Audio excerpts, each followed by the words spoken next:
Firefighters drench what remains of a church in Surrey after a massive early morning fire.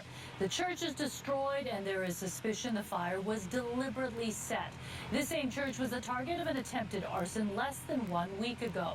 CTV's Angela Jung is live at the scene at 108th Avenue and 139th Street. And Angela, do police think the fire is connected to last week's incident?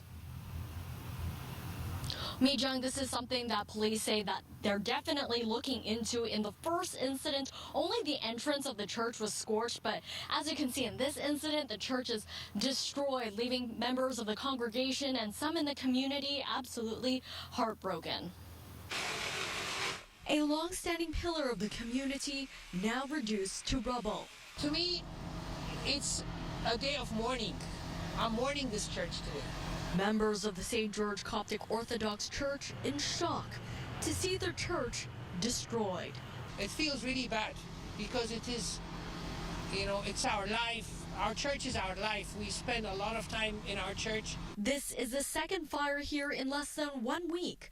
Last Wednesday, a surveillance camera captured this woman coming up to the church entrance, and it appears she sets the door decorations on fire, then walks out of frame.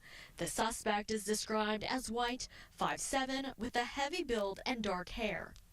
Very disturbing now to see that the church has been burnt. Police say they're investigating the fires as separate files. There is no indication that these two incidents are linked, but we will be looking very closely at both these circumstances. Last week's fire left minor damage.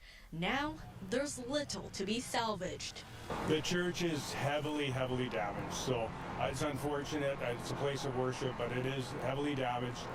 It will need to be rebuilt. There has been a rash of church fires since the discovery of unmarked graves at former residential school sites. Now some are worried their church could be next. It scares me that somebody can come and torch a church, our place of worship. Well, Angela, we just saw there was clear surveillance footage of the attempted arson. Do we have any video of what happened this morning?